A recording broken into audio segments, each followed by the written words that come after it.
நிறைய பேர் நம்ம சேனல்ல கொரியன் கண்டென்ட்ஸ் பத்தி கேட்டே இருக்கீங்க. ஸோ உங்களுக்காக இப்போ ஒரு கொரியன் சீரிஸ் வந்திருக்கு. இந்த சீரிஸ் வந்து ஒரு ரொமான்டிக் டிராமா சீரிஸை தான் எடுத்திருக்காங்க. சீரிஸோட பேர் ஷூர்லி டுமாரோ. இந்த சீரிஸோட ஃபர்ஸ்ட் எபிசோட் இப்போ நமக்கு தமிழ் டப்பிங்கோட அமேசான் பிரைம்ல ஆட் பண்ணியிருக்காங்க. தமிழ் டப்பிங் ஓரளவுக்கு நல்லாவே இருக்கு. இந்த சீரிஸ்ல மொத்தமாக 12 எபிசோட்ஸ் இருக்கு. அந்த 12 எபிசோட்ஸ்ல ஒரே ஒரு எபிசோட் மட்டும் தான் இப்போ நமக்கு ப்ரீமியர் ஆகியிருக்கு. ஸோ வாரம் ஒரு எபிசோடுக்கு அவங்க பிளான் பண்ணியிருக்காங்க. ஸோ இந்த வாரம் வந்திருக்கிற எபிசோட்ஸ்ல ஒரு டியூரேஷன் வந்து அரௌண்ட் 67 மினிட்ஸ் கிட்ட இருக்கு. இந்த சீரிஸோட மெயின் கான்செப்ட் என்ன அப்படின்னு கேட்டீங்கன்னா, கதையில வந்து நாளைக்கு எப்படி இருக்கும் நமக்கு தெரியாது, பட் ஆனால் ஹோப் இருந்தா லைஃப் கண்டினியூ பண்ணலாம் அப்படின்ற ஒரு கான்செப்ட்ல தான் இந்த சீரிஸ்ல இருக்க ஸ்டோரி வந்து உங்களை நகர்த்தி கொண்டு போகும். இந்த சீரிஸ் வந்து ஒரு ஃபீல் குட் டிராமா சீரிஸ் தான். நீங்க நிறைய கொரியன் சீரிஸ் தான் விரும்பி பார்ப்பீங்க அப்படின்னா நீங்க இந்த சீரிஸை கண்டிப்பா ட்ரை பண்ணலாம். தமிழ் டப்பிங்கோட இந்த சீரிஸ் இப்போ உங்களுக்கு அமேசான் பிரைம்ல அவைலபிளா இருக்கு.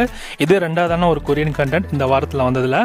ஸோ வேணுறவங்க செக் பண்ணி பாருங்க. தமிழ் டப்பிங்கோட இந்த சீரிஸ் இப்போ உங்களுக்கு ஃபர்ஸ்ட் எபிசோட் மட்டும் இப்போ தமிழ் டப்பிங்கோட பிரைம்ல இருக்கு. நெக்ஸ்ட் வீக்கும் உங்களுக்கு தமிழ் டப்பிங்கோட தான் செகண்ட் எபிசோட் ஆட் ஆகும். So stay tune.